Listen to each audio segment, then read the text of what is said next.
ശ്രീ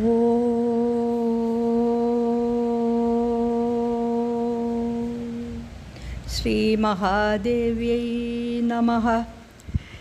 ഇന്ന് നമ്മുടെ 3ാമത്തെ ക്ലാസ്സാണ്. നാം ഇപ്പോൾ 11ാമത്തെ നാമം വരെ പഠിച്ചു.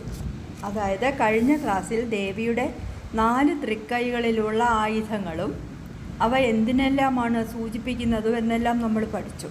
ഇനി ദേവിയുടെ നിറവും പിന്നെ ശിരസിലും മുഖത്തുമെല്ലാമായി അണിഞ്ഞിരിക്കുന്ന മൂക്കുത്തി, കമ്മൽ മുതലായ ആഭരണങ്ങളുടെ കാര്യങ്ങളും ഒക്കെയാണ് ഇനി നോക്കാനുള്ളത്. 12ാമത്തെ നാമം മുതൽ കുറച്ച് നാമങ്ങളിൽ അത് വിശദീകരിച്ചിട്ടുണ്ട്. നമുക്ക് നോക്കാം. നാമം 12. നിജാരുണ പ്രഭാപൂരമച്ചത് ബ്രഹ്മാണ്ഡമണ്ഡല. ഓം നിജാരുണ പ്രഭാപൂരമച്ചത് ബ്രഹ്മാണ്ഡമണ്ഡലായൈ നമഃ. ഇതാണ്. ഇനി പിരിച്ച് നിജ അധികം അരുണ അധികം പ്രഭാപൂര അധികം മജ്ജത്ത് അധികം ബ്രഹ്മാണ്ഡമണ്ഡല. നിജമെന്നു പറഞ്ഞാൽ തൻ്റേതായ എന്നാണ് അർത്ഥം. സ്വന്തമായിട്ട് ഉള്ളത്, തൻ്റേതായ.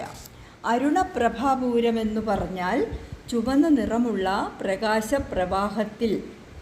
മജ്ജത എന്ന് പറഞ്ഞാൽ മുഴുകിയ. ബ്രഹ്മാണ്ഡമണ്ഡല എന്നു പറഞ്ഞാൽ ബ്രഹ്മാണ്ഡങ്ങളുടെ കൂട്ടം. അതിൽ ആകാശം, ഭൂമി, സൂര്യ, ചന്ദ്ര, നക്ഷത്രങ്ങൾ എല്ലാം ഉൾപ്പെടും.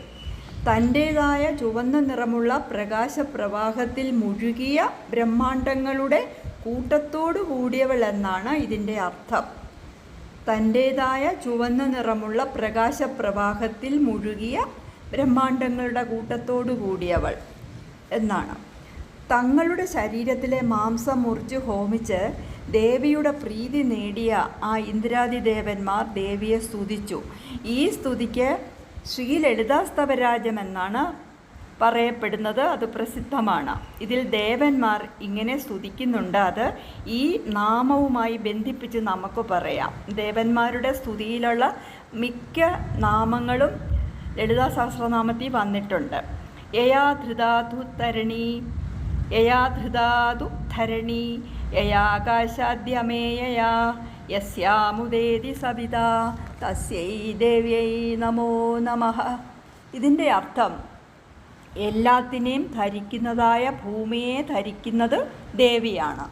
ഭൂമി മാത്രമല്ല, ആകാശം തുടങ്ങി പ്രപഞ്ചത്തിലുള്ള എല്ലാത്തിനെയും തന്നെ ദേവി ധരിക്കുന്നു. കൂടാതെ അടുത്ത വരിയിൽ യസ്യാം ഉദേതി സവിത എന്ന് പറയുമ്പോൾ ഏതൊരുവളിൽ സൂര്യൻ ഉദിക്കുന്നുവോ എന്നാണ്.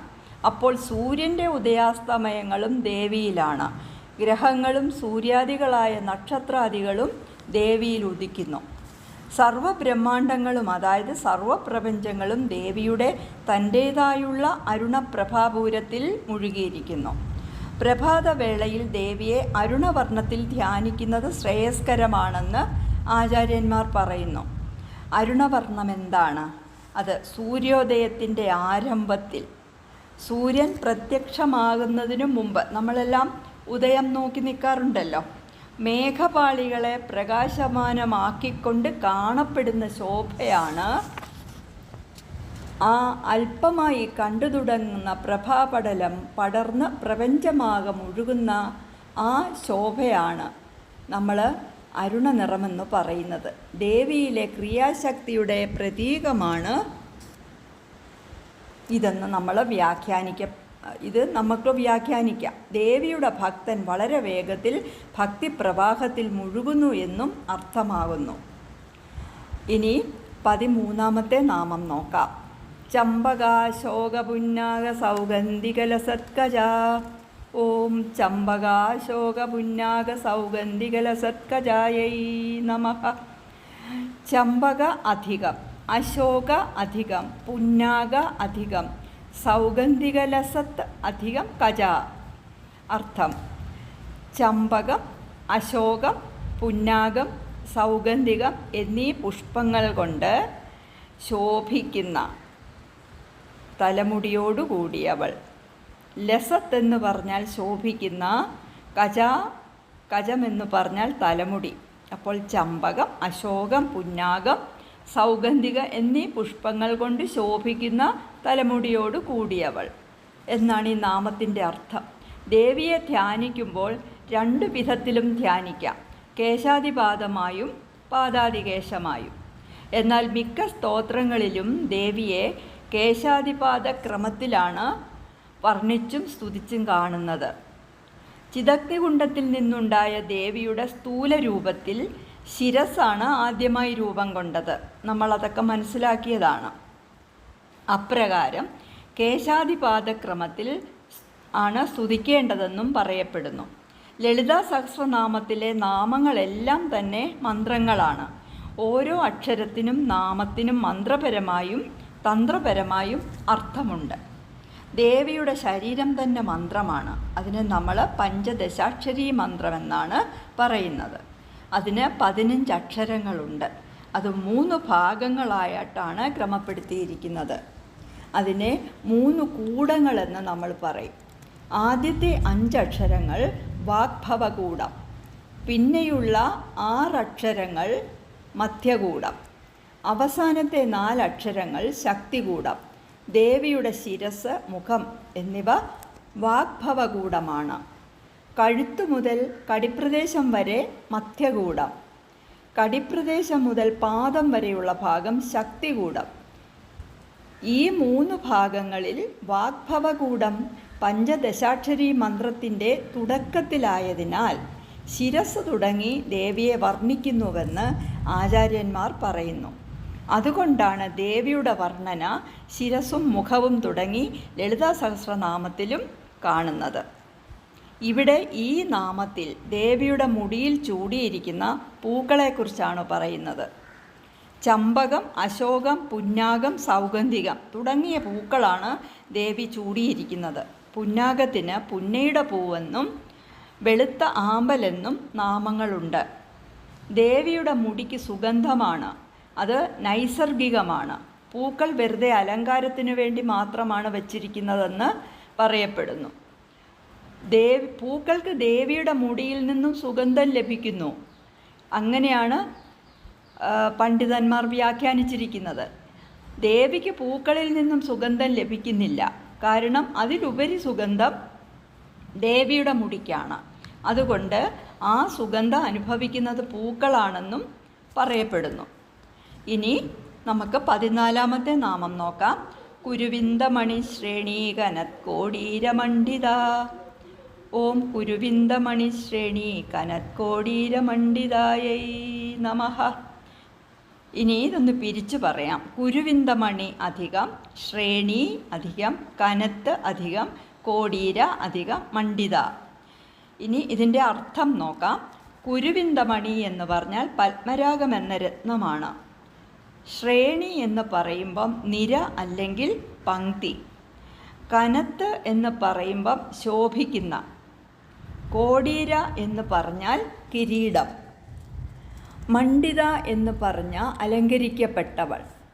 നാമത്തിൻ്റെ അർത്ഥം നോക്കാം.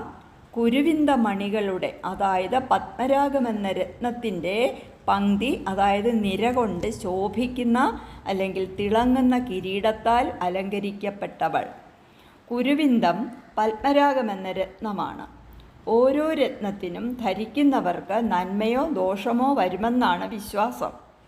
ചുവപ്പ് നിറമുള്ള പത്മരാഗം കാമം, രാഗം എന്നിവയെ വർദ്ധിപ്പിക്കുന്നുവെന്നും മംഗല്യം വരുത്തുമെന്നും പറയപ്പെടുന്നു. ഈശ്വരഭക്തിയും അഭിവൃദ്ധിയും പ്രദാനം ചെയ്യുന്നതാണ് ഈ രത്നം.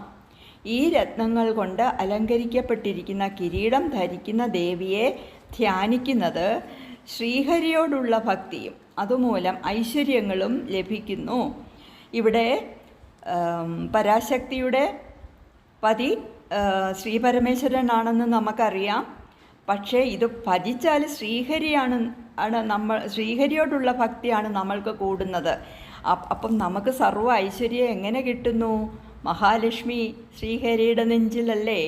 അപ്പോൾ നമ്മൾ ശ്രീഹരിയെ പ്രാർത്ഥിക്കുന്നതാണ് മഹാലക്ഷ്മിക്കിഷ്ടം. മഹാലക്ഷ്മി നമുക്ക് സർവ്വ ഐശ്വര്യങ്ങളും തരുന്നു. ഇത് കാരണമാണ് അതിഥി ദേവിയുടെ പുത്രന്മാരായ 12 ദേവന്മാർ, അതായത് ദ്വാദശാദിത്യന്മാർ, ദേവിയെ എപ്പോഴും സേവിക്കുന്നതിനായി മാണിക്യരത്നങ്ങളായി തീർന്നിട്ട് ദേവിയുടെ കിരീടത്തിൽ ഇടം പിടിച്ചതായി ശ്രീ ശങ്കരാചാര്യർ സൗന്ദര്യലഹരിയിൽ പറയുന്നുണ്ട്. കുരുവിന്ദമണിശ്രേണി എന്ന് പറയുമ്പോൾ പത്മരാഗം തുടങ്ങി മാണിക്യം മുതലായ മറ്റ് രത്നങ്ങളും നവരത്നങ്ങളുമാകാം, എല്ലാം ഉണ്ട്. ദേവിയുടെ കിരീടത്തെ അലങ്കരിക്കുന്നുണ്ടെന്നും വ്യാഖ്യാനിക്കപ്പെട്ടിട്ടുണ്ട്. ഇനി നമുക്ക് 15ാമത്തെ നാമം നോക്കാം. അഷ്ടമി ചന്ദ്രവിഭ്രാജതളികസ്ഥലശോഭിത. ഓം അഷ്ടമി ചന്ദ്രവിഭ്രാജതളികസ്ഥലശോഭിതായൈ നമഃ. ഇനി ഇതൊന്ന് പിരിച്ച് പറയാം. അഷ്ടമി ചന്ദ്ര അധികം വിഭ്രാജത് അധികം അളിക അധികം സ്ഥല അധികം ശോഭിത. ഇവിടെ ഈ വിഭ്രാജത് അധികം അളിക എന്ന് വരുമ്പോഴാണ് വിഭ്രാജതളിക എന്ന് എഴുതിയിരിക്കുന്നത്. അപ്പം ദളിക എന്നാരും വായിക്കരുത്. അഷ്ടമി ചന്ദ്ര എന്ന് പറഞ്ഞാൽ അഷ്ടമി തിഥിയിലെ ചന്ദ്രൻ. വിഭ്രാജത് എന്ന് വച്ചാൽ പ്രകാശിക്കുന്ന. അളിക എന്ന് തന്നെ പറയണം, ദളിക എന്നല്ല കേട്ടോ, അത് പറയണം ശരിക്കും. അളിക എന്ന് പറഞ്ഞാൽ നെറ്റിയാണ്. സ്ഥല എന്ന് പറയുമ്പോൾ പ്രദേശമല്ലെങ്കിൽ തടം. അളിക സ്ഥലം എന്ന് പറഞ്ഞാൽ നെറ്റിത്തടം. ശോഭിത ശോഭിക്കുന്നവൾ. അപ്പോൾ അഷ്ടമി ദിവസത്തെ, അതായത് അഷ്ടമിയാകുന്ന തിഥിയിലെ ചന്ദ്രക്കല പോലെ ശോഭിക്കുന്ന അല്ലെങ്കിൽ പ്രകാശിക്കുന്ന നെറ്റിത്തടത്തോടുകൂടി ശോഭിക്കുന്നവൾ. അഷ്ടമിചന്ദ്രന് 8 കലകളോട് കൂടിയ ചന്ദ്രനാണ് അഷ്ടമിചന്ദ്രൻ. അഷ്ടമിചന്ദ്രനെ സ്ത്രീകളുടെ നെറ്റിത്തടത്തോട് സാധാരണയായി ഉപമിച്ചു വരുന്നുണ്ട്. ഒരു പപ്പടം നേർപകുതിയാക്കുന്നത് പോലെയാണ് അഷ്ടമിചന്ദ്രൻ്റെ രൂപം. അത് വലുതായി വലുതായി പൗർണമിയിൽ പൂർണ്ണചന്ദ്രനാകുന്നു. അഷ്ടമിചന്ദ്രൻ ലോപിച്ച് അമാവാസിയിൽ തീരെ കാണാതാകുന്നു. ചിലപ്പോൾ വെറുമൊരു ചന്ദ്രക്കലയായും കാണുന്നു. ഇവിടെ നേർപകുതിയായ അഷ്ടമിചന്ദ്രൻ്റെ ആകൃതി ദേവിയുടെ നെറ്റിത്തടത്തോട് ഒമിച്ചിരിക്കുന്നു.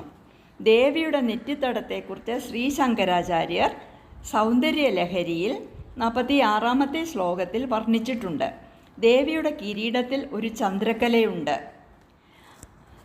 ദേവിയുടെ നെറ്റിത്തടം തന്നെ ഒരു ചന്ദ്രക്കല മറിച്ചു വച്ചിരിക്കുന്നത് പോലെ തോന്നും. ഇവ രണ്ടും മറിച്ചു വെച്ചാൽ തമ്മിൽ ഒന്നായി ഒരു പൂർണ്ണചന്ദ്രനായി മാറുമെന്ന് വർണ്ണിച്ചിരിക്കുന്നു. അതെങ്ങനെയാണെന്ന് വെച്ചാൽ ദേവിയുടെ തലയിൽ കിരീടത്തിലിരിക്കുന്ന ചന്ദ്രക്കല മോളോട്ടും ദേവിയുടെ നെറ്റിത്തടം താഴേക്കുമാണ് വളഞ്ഞു വരുന്നത്. അപ്പോൾ ഇത് രണ്ടിനെയും മറിച്ചു വയ്ക്കുമ്പോൾ ഒരു പൂർണ്ണചന്ദ്രനാകുമെന്നാണ് അദ്ദേഹം വർണ്ണിച്ചിരിക്കുന്നത്. ഇനി നമുക്ക് 16ാമത്തെ നാമം നോക്കാം. മുഖചന്ദ്രകളങ്കാഭമൃഗനാഭിവിശേഷക.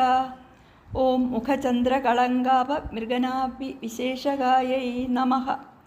ഇനി അർത്ഥം നമുക്ക് പിരിച്ചു നോക്കാം. മുഖചന്ദ്രകളങ്ക അധികം ആഭ അധികം മൃഗനാഭി അധികം വിശേഷക.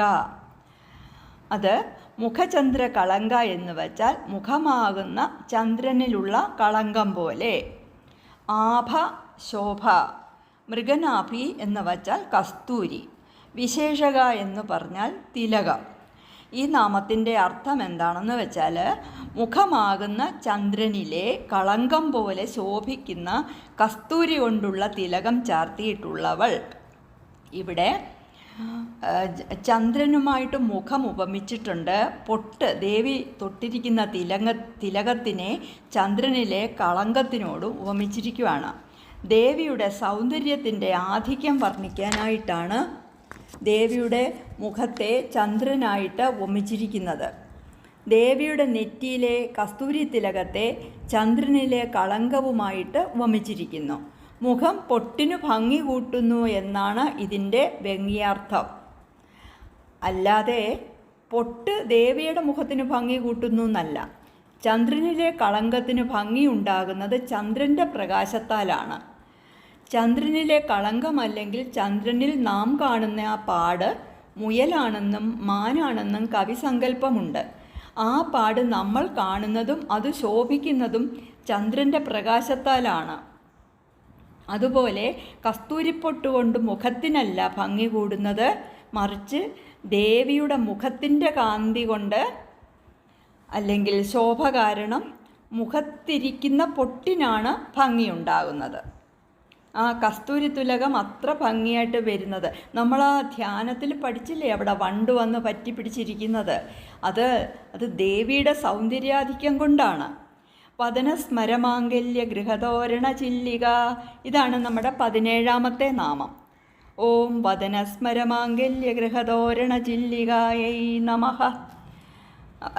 ഇത് നാമം 17ആണ്. വദന അധികം സ്മരമാംഗല്യ, സ്മര അധികം മാംഗല്യ എന്നും എടുക്കാം. വദന അധികം സ്മര അധികം മാംഗല്യ ഗൃഹം അധികം തോരണ അധികം ചില്ലിക. ഒന്നുകൂടെ പറയാം. വദന അധികം സ്മര അധികം മാംഗല്യഗൃഹ അധികം തോരണ അധികം ചില്ലിക. വദനം എന്ന് വെച്ചാൽ മുഖം. സ്മരൻ എന്ന് പറയുന്നത് കാമദേവനെയാണ്. മാംഗല്യഗൃഹം എന്ന് പറഞ്ഞാൽ മംഗളഭവനം. തോരണം എന്ന് പറഞ്ഞാൽ കമാനം അല്ലെങ്കിൽ വളച്ചുവാതിൽ. ചില്ലിക എന്ന് പറഞ്ഞാൽ പുരികക്കൊടികൾ. ഇതിൻ്റെ അർത്ഥം പറയാം. കാമദേവൻ്റെ മംഗളഭവനമായ മുഖത്തിന് പ്രവേശനദ്വാരമാകുന്ന പുരികക്കൊടികളോട് കൂടിയവൾ. അപ്പോൾ ഇവിടെ കാമദേവൻ്റെ മംഗളഭവനമാണ് ദേവിയുടെ മുഖം. അതിൻ്റെ എൻട്രൻസാണ്, അതിൻ്റെ വളച്ചുവാതിലാണ് പുരികക്കൊടികൾ, ദേവിയുടെ പുരികക്കൊടികൾ. ദേവിയുടെ മുഖം കാമദേവൻ്റെ മംഗളഭവനമാണ്. ദേവിയുടെ പുരികങ്ങൾ ആ മുഖമാകുന്ന ഗൃഹത്തിലെ പ്രവേശിക്കുന്നതിനുള്ള കമാനങ്ങളാണ്, അതായത് വളച്ചുവാതിൽ. നാം കാണാറില്ലേ ഉത്സവങ്ങൾക്കൊക്കെ ആഘോഷിക്കുമ്പോൾ ഈ ക്ഷേത്രങ്ങളിലെല്ലാം കമാനങ്ങളാണ്. ഇവിടെയൊക്കെ പൂങ്കുലയും പിന്നെ ഇതിനെ ആഘോഷ ദ്വാരങ്ങളിൽ, പ്രവേശന ദ്വാരങ്ങളിൽ ഈ കുലയൊക്കെ വെച്ച് കെട്ടി, കുലവാഴകളൊക്കെ വെച്ച് കെട്ടി, കരിക്കും കുലകളൊക്കെ വെച്ച് കെട്ടി ഒരുക്കുന്നത് നമ്മൾ കണ്ടിട്ടുണ്ട്. ചില വിവാഹം നടക്കുന്ന വീടുകളിലും ഒക്കെ അങ്ങനെ ചെയ്യാറുണ്ട്. ഇതൊക്കെ ഇവിടെ വളച്ചുവാതിലും ഉണ്ടാവാം, അല്ലാത്ത എൻട്രൻസിലെ വളച്ചുവാതിലാണ് മിക്കവാറും. ദേവിയുടെ പുരികക്കൊടികളെ കാമദേവൻ്റെ മംഗളഭവനമായ മുഖത്തിൻ്റെ തോരണങ്ങളായിട്ട്, എന്ന് വെച്ചാൽ കമാനമായിട്ട് അല്ലെങ്കിൽ വളച്ചുവാതിലായിട്ട് ഉപമിച്ചിരിക്കുന്നു. ദേവിക്ക് അത്യധികം മുഖസൗന്ദര്യം ഉണ്ടെന്നാണ് ഇതിൽ നിന്നും സൂചിപ്പിക്കുന്നത്. ഇവിടെ ഒന്നും വെച്ച് കെട്ടണ്ട, ദേവിയുടെ പുരികം മാത്രം മതി, അലങ്കാരങ്ങൾ വേറൊന്നും വേണ്ട.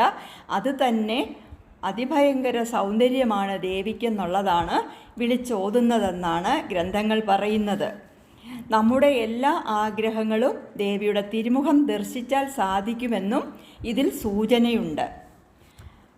നാമം 18 ഇനി. വക്ത്രലക്ഷ്മി പരീവാഹ ചലൻ മീനാഭലോചന. ഓം വക്ത്രലക്ഷ്മി പരീവാഹ ചലൻ മീനാഭലോചനായൈ നമഃ. വക്ത്രലക്ഷ്മി അധികം പരീവാഹ അധികം ചലത്ത് അധികം മീന അധികം ആഭ അധികം ലോചന. വക്ത്രലക്ഷ്മി എന്ന് പറഞ്ഞാൽ മുഖകാന്തി അല്ലെങ്കിൽ മുഖസൗന്ദര്യം. പരീവാഹം എന്ന് പറഞ്ഞാൽ കനത്ത ഒഴുക്ക് അല്ലെങ്കിൽ പ്രവാഹം. ചലത്തെന്ന് പറഞ്ഞാൽ ചലിക്കുന്ന. മീനാഭലോചന എന്ന് പറഞ്ഞാൽ മീനുകളെപ്പോലെ. മീൻ, ആഭ ശോഭ, ലോചന എന്ന് പറഞ്ഞാൽ കണ്ണുകളുള്ളവൾ. അപ്പം മീനുകളെപ്പോലെ കണ്ണുകളുള്ളവളാണ്, അത് ചലിക്കുന്നതുമാണ്.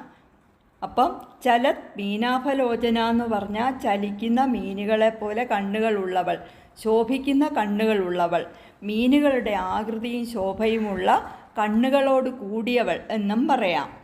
അങ്ങനെ പറയാം.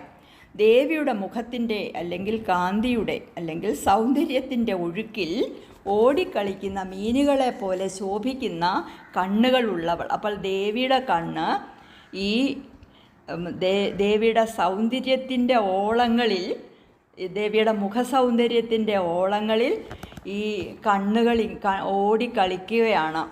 അപ്പം മീനുകൾ തൻ്റെ കുഞ്ഞുങ്ങളെ കണ്ണുകൾ കൊണ്ടുള്ള നോട്ടം കൊണ്ടാണ് വളർത്തുന്നത്, അല്ലാതെ വേറെ പോഷകാഹാരം ഒന്നും അവർക്ക് നൽകുന്നില്ല.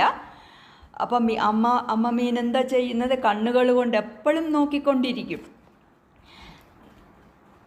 അവർക്ക് ഈ നോട്ടമാണ് പോഷകമായിട്ടുള്ളത്. ദേവിയുടെ കണ്ണുകളെ മീനുകളുടെ കണ്ണുകളോട് ഉപമിച്ചിട്ടുണ്ട്.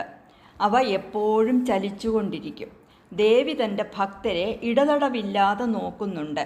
ശ്രദ്ധിക്കുന്നുണ്ട്. മീനാണെങ്കിൽ തൻ്റെ കുഞ്ഞുങ്ങളുടെ ഗതി വീക്ഷിക്കും പോലെ ദേവിയും തൻ്റെ ഭക്തരെ അഭിവൃദ്ധിപ്പെടുത്താനായി കണ്ണുകൾ ചലിപ്പിച്ചുകൊണ്ടേയിരിക്കും. ദേവി ഇങ്ങനെ വീക്ഷിച്ചുകൊണ്ടിരിക്കും ഭക്തരെ. ദേവിയുടെ കടാക്ഷമേൽക്കുന്ന ഭക്തൻ്റെ എല്ലാ ദുഃഖങ്ങളും മാറും, സർവ്വ ഐശ്വര്യങ്ങളും ഭക്തന് ലഭിക്കുന്നു. ഇനി 19ാമത്തെ നാമം. നവചമ്പക പുഷ്പാഭനാസാദണ്ഡ വിരാജിത. ഓം നവചമ്പക പുഷ്പാഭ നാസാദണ്ഡ വിരാജിതായൈ നമഃ. നവ അധികം ചമ്പക പുഷ്പ അധികം ആഭ അധികം നാസാദണ്ഡ അധികം വിരാജിത. നവ എന്നാൽ വിടർന്നു വരുന്ന, നമ്മൾ പുതുതായിട്ടുള്ള എന്നുള്ള വേറെ അർത്ഥമുണ്ട്. ഇവിടെ വിടർന്നു വരുന്ന, ഇങ്ങനെ വികസിച്ചു വരുന്ന, വിരിഞ്ഞുകൊണ്ടിരിക്കുന്ന മുട്ട്. ചമ്പക പുഷ്പ പ്ലസ് ആഭ, ചമ്പക പുഷ്പത്തിൻ്റെ ശോഭ, ചമ്പകപ്പൂവിൻ്റെ ശോഭ. ആഭ എന്നാൽ ശോഭ. നാസാദണ്ഡ എന്ന് പറഞ്ഞാൽ മൂക്കിൻ്റെ രൂപം. വിരാജിത എന്ന് പറഞ്ഞാൽ ശോഭിക്കുന്നവൾ. പുതുതായി വിടർന്നു വരുന്ന ചെമ്പകപ്പൂവിൻ്റെ ശോഭയും അഴകുമുള്ള മൂക്കുകൊണ്ട് ശോഭിക്കുന്നവൾ എന്നാണ് ഈ നാമത്തിൻ്റെ അർത്ഥം. ദേവിയുടെ മൂക്കിനെ വിരിഞ്ഞു വരുന്ന ചെമ്പകപ്പൂവിൻ്റെ ആകൃതിയോട് ഉപമിച്ചിരിക്കുകയാണിവിടെ. ചെമ്പകമൊട്ട് വിരിഞ്ഞു തുടങ്ങുന്ന അവസ്ഥ അതീവ സുന്ദരമാണ്. അതുപോലെയാണ് ദേവിയുടെ നാസികയുടെ, അതായത് മൂക്കിൻ്റെ ഭംഗി. ഇനി നമുക്ക് 20ാമത്തെ നാമം നോക്കാം. താരാകാന്തി തിരസ്കാരി നാസാഭരണ ഭാസുര. ഓം താരാകാന്തി തിരസ്കാരി നാസാഭരണ ഭാസുരായൈ നമഃ. താരാകാന്തി അധികം തിരസ്കാരി അധികം നാസാഭരണ അധികം ഭാസുര എന്നാണിത് പിരിക്കുന്നത്. താരാകാന്തി എന്ന് പറഞ്ഞാൽ നക്ഷത്രത്തിൻ്റെ ശോഭ. തിരസ്കാരി എന്ന് പറഞ്ഞാൽ തിരസ്കരിക്കുന്ന, അല്ലെങ്കിൽ നമ്മൾ നിസ്സാരമാക്കി കളയുന്ന, അല്ലെങ്കിൽ തോൽപ്പിക്കുന്ന. നാസാഭരണം എന്ന് പറഞ്ഞാൽ മൂക്കുത്തി. ഇവിടെ നമുക്ക് തോൽപ്പിക്കുന്നതെന്ന് തന്നെ എടുക്കാം. നാസാഭരണം മൂക്കുത്തി. ഭാസുര ശോഭിക്കുന്നവൾ. ഇതിൻ്റെ അർത്ഥം നക്ഷത്രത്തിൻ്റെ പ്രകാശത്തെ തോൽപ്പിക്കുന്ന മൂക്കുത്തി കൊണ്ട് ശോഭിക്കുന്നവൾ എന്നാണ് ഇതിൻ്റെ അർത്ഥം. ദേവി അണിഞ്ഞിരിക്കുന്ന മൂക്കുത്തിയിലെ രത്നത്തിൻ്റെ ശോഭ ശുക്രനക്ഷത്രത്തിൻ്റെ പ്രകാശത്തെ തോൽപ്പിക്കുന്നു എന്ന് സാരം. ഇവിടെ താര എന്ന പദത്തിന് ശുക്രനക്ഷത്രമാണ് സങ്കല്പിക്കപ്പെട്ടിരിക്കുന്നത്. ഈ നാമത്തിൽ സങ്കല്പിക്കപ്പെട്ടിരിക്കുന്ന നക്ഷത്രം ശുക്രനക്ഷത്രത്തിനെ തോൽപ്പിക്കുന്നു എന്നാണ് പറയുന്നത്. ദേവിയുടെ നാസാഭരണം മൂക്കുത്തി, അതിൻ്റെ തിളക്കം. ഇനി 21ാമത്തെ നാമം നോക്കാം. കദംബമഞ്ജരി ക്ലിപ്ത കർണപൂര മനോഹര. ഓം കദംബമഞ്ജരി ക്ലിപ്ത കർണപൂര മനോഹരായൈ നമഃ. കദംബ അധികം മഞ്ജരി അധികം ക്ലിപ്ത അധികം കർണപൂര അധികം മനോഹര. ഇനി നമുക്ക് ഓരോന്നിൻ്റെ അർത്ഥം പറയാം. കദംബ മഞ്ജരി എന്ന് പറഞ്ഞാൽ കടമ്പിൻ്റെ പൂക്കുലയാൽ. ക്ലിപ്തം എന്ന് പറഞ്ഞാൽ ചെയ്യപ്പെട്ട, ഉണ്ടാക്കിയ അല്ലെങ്കിൽ നിർമ്മിച്ച, അതുകൊണ്ട് നിർമ്മിച്ച. കർണം ചെവിയാണെന്നറിയാം നമുക്ക്. കർണപൂരം എന്ന് പറഞ്ഞാൽ കർണാലങ്കാരം അല്ലെങ്കിൽ കമ്മൽ. മനോഹര എന്ന് വെച്ചാൽ മനോഹരിയായവൾ. അപ്പോൾ നമുക്കറിയാം ദേവിയുടെ കമ്മലിൻ്റെ കാര്യം പറയുവാണ്. നാമത്തിൻ്റെ അർത്ഥം പറയാം. കടമ്പിൻ്റെ പൂക്കുല കൊണ്ട് ചെയ്യപ്പെട്ട, അല്ലെങ്കിൽ ഉണ്ടാക്കപ്പെട്ട കർണാലങ്കാരം കൊണ്ട് മനോഹരിയായവൾ. അപ്പോൾ കടമ്പത്തിൻ്റെ പൂക്കുലയാണ് ദേവിയുടെ കർണാലങ്കാരം. ഇങ്ങനെ ഞാത്തുപോലെ തൂങ്ങിക്കിടക്കും പൂക്കുല. ദേവിയുടെ കർണാഭരണത്തെക്കുറിച്ചാണ് നമ്മളിപ്പം വിശദമാക്കുന്നത്. എന്ന് വെച്ചാൽ കമ്മൽ, അതാണ് ഈ കർണാഭരണം. ദേവിയുടെ കർണാലങ്കാരമായി കദംബവൃക്ഷത്തിൻ്റെ പൂക്കുല അണിഞ്ഞ രീതിയിൽ പല സ്തോത്രങ്ങളിലും ദേവിയെ വർണ്ണിച്ച് കാണാറുണ്ട്. ചില സ്തോത്രങ്ങളിൽ കദംബ വനവാസിനിയായി ദേവിയെ വർണ്ണിച്ച് കാണുന്നു. കുറേ എണ്ണത്തിലുണ്ട്. പിന്നെ കദംബ വനവാസിനി എന്നുള്ള നാമം അധിക ശ്ലോകങ്ങളിലും കാണാറുണ്ട്. നാമം 22. താടങ്കയുഗളീഭൂതതപനോടുപമണ്ഡല. ഓം താടങ്കയുഗളീഭൂതതപനോടുപമണ്ഡലായൈ നമഃ. താടങ്ക അധികം യുഗളീഭൂത അധികം തപന അധികം ഉടുപ അധികം മണ്ഡല. ഇനി നമുക്കതിൻ്റെ അർത്ഥം പറയാം. താടങ്കം എന്നാൽ ഒരു കർണാഭരണമാണ്. അതിന് നമ്മൾ തോട എന്നാണ് പറയുന്നത്. ഇങ്ങനെ വട്ടത്തിൽ കിടക്കും, മിനുസമായിട്ട്. പണ്ടത്തെ ആൾക്കാരൊക്കെ തോടയായിരുന്നു ഇടുന്നത്. നേരത്തെ ദേവിയുടെ കർണാഭരണം പൂക്കുല പോലെ ആകൃതിയുള്ളവയാണെന്നാണ് നമ്മൾ പഠിച്ചത്. തൂക്ക് കമ്മലെന്നോ ഞാത്തെന്നോ ഒക്കെ നമ്മൾ അതിനെ പറയും. പൂക്കുല ഇങ്ങനെ തൂക്കിയിട്ടതുപോലെ. ഈ നാമത്തിൽ കർണാഭരണത്തെക്കുറിച്ച് പറയുന്ന കർണാഭരണം തോടയാണ്. കമ്മല് തോടയാണ്. താടങ്കം എന്ന് വെച്ചാൽ തോട എന്നാണ് അർത്ഥം. യുഗളീഭൂതമെന്ന് പറഞ്ഞാൽ രണ്ടെണ്ണമെന്നും രണ്ടെണ്ണം ചേർന്നത് എന്നും പറയും. അപ്പോൾ ഒന്നായിട്ടല്ലല്ലോ ഇടുന്നത്, രണ്ട് കമ്മൽ രണ്ട് സൈഡിലും. അപ്പോൾ രണ്ട് തോടയുണ്ട്. തപന എന്ന് പറഞ്ഞാൽ തപൻ അഥവാ സൂര്യൻ. ഉടുപ എന്ന് പറഞ്ഞാൽ ചന്ദ്രൻ. മണ്ഡലം എന്ന് പറഞ്ഞാൽ പ്രദേശം. ഇവിടെ സൂര്യമണ്ഡലവും ചന്ദ്രമണ്ഡലവും എന്ന് പറയും. തപനോടുപമണ്ഡലം എന്ന് പറഞ്ഞാൽ സൂര്യമണ്ഡലവും ചന്ദ്രമണ്ഡലവും. രണ്ട് കർണാഭരണങ്ങളായി തീർന്ന സൂര്യൻ്റെയും ചന്ദ്രൻ്റെയും മണ്ഡലങ്ങളോട് കൂടിയവൾ. അപ്പോൾ ദേവിയുടെ ഈ രണ്ട് കമ്മൽ തോട ദേവി മാറിയിടുവാണ്. പൂകുല മാറ്റിയിട്ട് തോടയിട്ടു. അപ്പോൾ തോട ഒന്ന് സൂര്യനും ഒന്ന് ചന്ദ്രനും അവരുടെ മണ്ഡലങ്ങളാണ്. ദേവിയുടെ വിരാട് രൂപം വർണ്ണിക്കുമ്പോൾ സൂര്യനും ചന്ദ്രനും അവരുടെ പ്രകാശമണ്ഡലങ്ങളോടുകൂടി ദേവിയുടെ രണ്ട് കർണാഭരണങ്ങളായി സ്ഥിതി ചെയ്യുന്നു. അതാണ് വിരാട് രൂപവർണ്ണനയിലുള്ളത്. ഈ രണ്ട് ജ്യോതിർഗോളങ്ങളുടെ, അതായത് സൂര്യചന്ദ്രന്മാരുടെ അടിസ്ഥാനത്തിലാണല്ലോ നമ്മുടെ കാലചക്രത്തിൻ്റെ ഗതി. കാലം ദേവിയുടെ നിയന്ത്രണത്തിലാണെന്നാണ് ഇതിൻ്റെ അർത്ഥം. ഈ നാമത്തിൽ അടങ്ങിയിരിക്കുന്ന ഒരർത്ഥം കാലചക്രത്തിൻ്റെ ഗതി. അത് കാലം ദേവിയുടെ കൺട്രോളിലാണ്. സൗന്ദര്യലഹരിയിൽ ദേവിയുടെ കർണാഭരണങ്ങളുടെ മാഹാത്മ്യം വർണ്ണിക്കുന്നുണ്ട്. അമൃത് കുടിച്ച ദേവന്മാരാകട്ടെ കാലഗതി പ്രാപിക്കുന്നു. എന്നാൽ കരാളമായ വിഷം കുടിച്ച ശ്രീപരമേശ്വരനാകട്ടെ കാലാവധി ഭവിക്കുന്നില്ല.